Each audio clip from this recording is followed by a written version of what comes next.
Welcome back to my channel. So today we're talking about the SNAP benefits, right? And SNAP benefits were just overturned by a judge. So millions of individuals were waiting to find out if they were going to receive SNAP benefits for the month of November.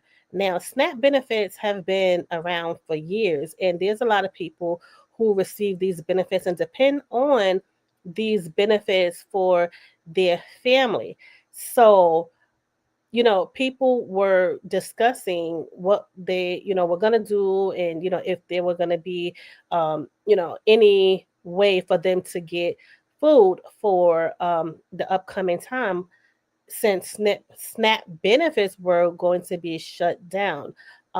We've seen a lot of stuff about people talking about how they were going to go in stores and do certain things. So I just believe that, it most certainly, would be a little chaotic, for parents to have to deal with that. But over the course of a few days, actually there was a hearing and the judge uh, basically overturned the decision to stop food stamps. So a federal judge ordered the Trump administration to continue paying for food stamps during the federal shutdown. The Supplemental Nutrition Assistance Program, or SNAP, aids roughly 42 million people and was set to run out of funds on Saturday without any intervention. The judge ordered distribution of funds as soon as possible. So basically, it's been overturned, and Trump has been ordered to pay out benefits, SNAP benefits, to those individuals as soon as possible. So let's take a look at this video and find out what they are saying. So we got something very important that we've been waiting for, literally just handed to me, 15 pages. We've been waiting for this Massachusetts judge to let us know whether or not the federal government is essentially going to be forced to pay for SNAP benefits. We're just 10 hours and 10 minutes away from 42 million Americans losing this benefit. I want to bring in MSNBC senior legal reporter Lisa Rubin.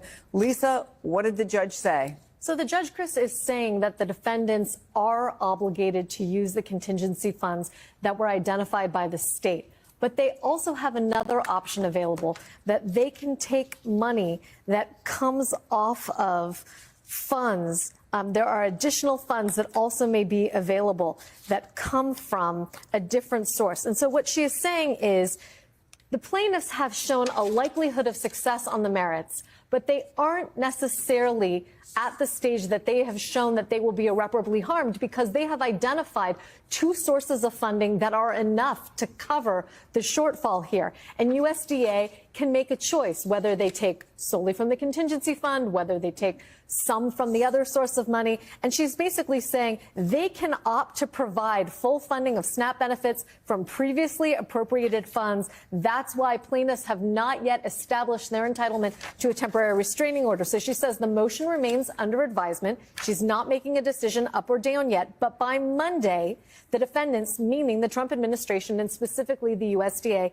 has to advise her, and I'm now reading from the order, whether they will authorize at least reduced SNAP benefits for November, and if so, their timeline for determining whether to authorize only reduced SNAP benefits using the contingency funds, or whether they will authorize full SNAP benefits using both those contingency funds and additional available funds taken from, I believe, imports and the taxes on imports that come in. So I'm reading, as you're reading, when I say we literally just got this, literally just got this.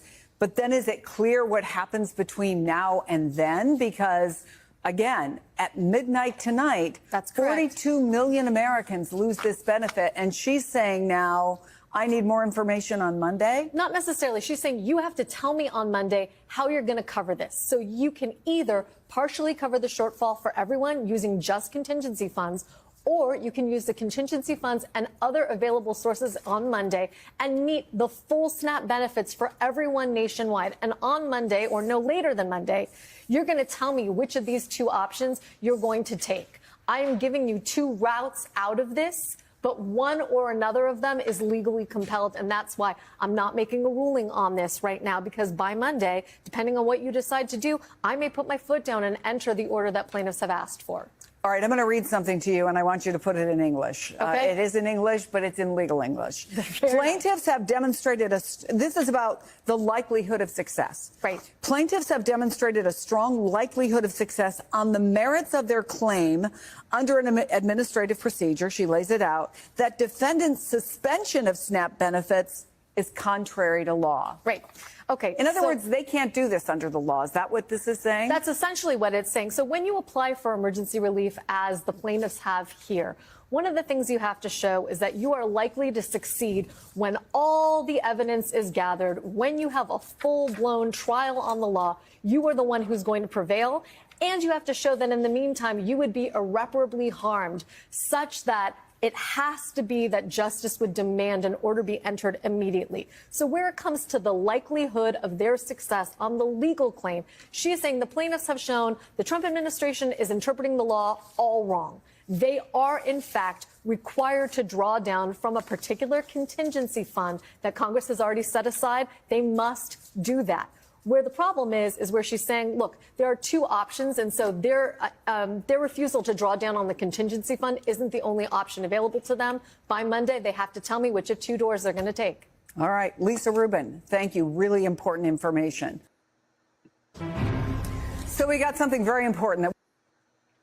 So basically what they're saying is that there is a couple of options that they can decide to do, but they have to continue SNAP benefits. They also say that this is, this is something that shouldn't have happened, because they should, the way they're interpreting it is that, they should not use this to halt SNAP benefits, use the shutdown to halt SNAP benefits. So I guess what's going to happen, they have to continue to pay these SNAP benefits. So on Monday, they are going to finalize, everything that they have to according to what the judge said. So tell me what you think about this, and let me know in the comments. What's your opinion? Join the conversation and let me know how you feel about this. So I'll see you in the next video.